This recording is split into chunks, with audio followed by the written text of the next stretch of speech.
He can't speak, he can't open his eyes, and his family fears he could die. Former US Marine Robert Gilman has spent years inside a Russian prison and is now reportedly being fed through a tube in hospital. Washington wants him released immediately. But will Moscow let him go before it's too late?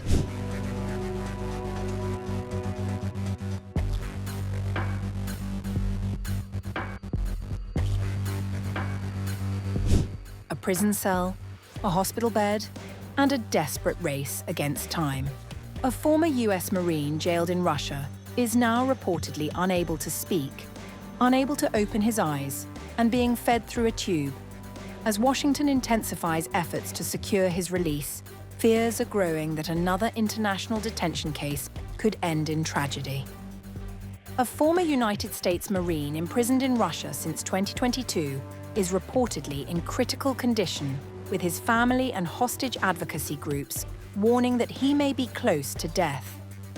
32-year-old Robert Gilman is currently being treated in a civilian hospital in the Russian city of Voronezh after reportedly slipping into what has been described as a dissociative stupor in late June. According to advocacy groups representing his family, he is unable to communicate, keeps his eyes shut, and is being fed through a tube. The White House and the US State Department have urged Moscow to release Gilman so he can receive urgent medical treatment in the United States. According to a source familiar with the matter, US Secretary of State Marco Rubio raised Gilman's case with Russian Foreign Minister Sergei Lavrov during a meeting in Manila on July 23rd. However, Lavrov's reaction is unknown. Gilman's sister Lexi Hudson says she fears she may never see her brother alive again. I am more afraid for my brother than I have been since this horrible nightmare started. I'm worried that I may never see him again if the Russians don't release him. I'm worried that he could die. The US State Department has also expressed deep concern over Gilman's health and continued detention, while a senior Trump administration official said Washington has repeatedly called on Russia to return him to the United States. According to Eric Lebson of Global Reach, the advocacy organization supporting the family, Gilman's mother has been prevented from visiting him despite obtaining a court order permitting access.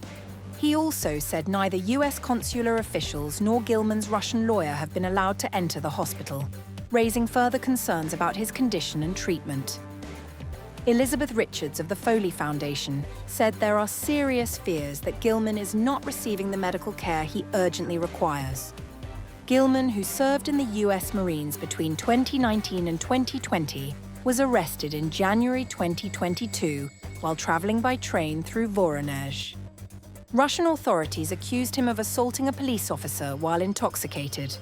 His father has rejected those allegations, saying his son had become ill and accidentally kicked the officer, who was reportedly uninjured, and later withdrew the complaint. Gilman was initially sentenced to 4.5 years in prison. Russian state media later reported that his sentence was extended to 10 years after he allegedly assaulted prison staff. His family and advocacy groups strongly deny that accusation, claiming he was subjected to harsh prison conditions, tortured, and injected with mind-altering drugs. Treatment, they say, ultimately led to his transfer to a hospital. They have also urged the US government to designate Gilman as wrongfully detained, a status that would make securing his release a top diplomatic priority. For now, Robert Gilman remains in a Russian hospital under guard. As diplomatic efforts continue behind closed doors, his family says time is running out, with growing fears that his case could end in irreversible tragedy.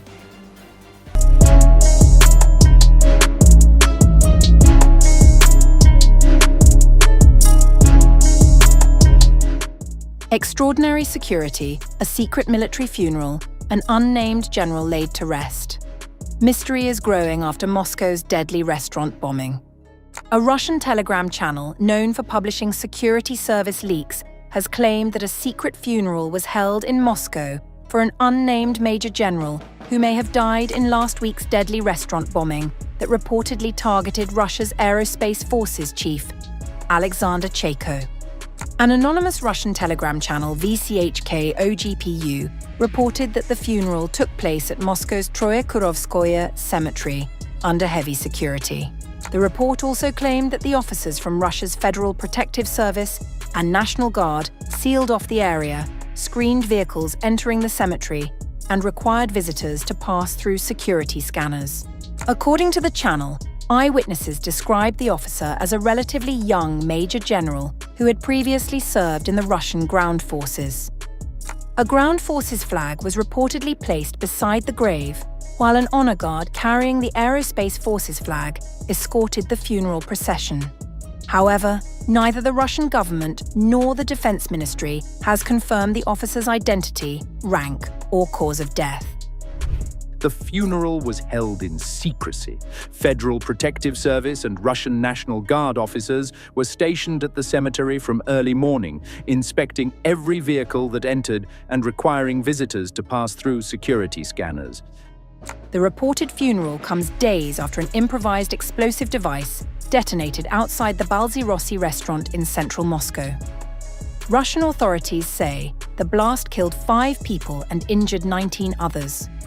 Officials have not released the identities of those killed. Multiple media reports said Colonel General Alexander Chaiko, Commander-in-Chief of Russia's Aerospace Forces, had been attending a private birthday celebration at the restaurant. Russian authorities have not confirmed that Chaiko was present or that he was the intended target. Reports citing government database records have also claimed that Chaiko's son-in-law Danil Peredri died in the explosion, while his daughter Maria was injured. Those reports have not been officially acknowledged by the Kremlin. No group has claimed responsibility for the bombing. Russia's foreign ministry has blamed Ukraine, but has not publicly presented evidence to support that allegation. Kyiv has not commented on the accusation. The explosion has intensified speculation about the security of Russia's senior military leadership, particularly after a series of attacks targeting high-ranking officers since the start of the war in Ukraine.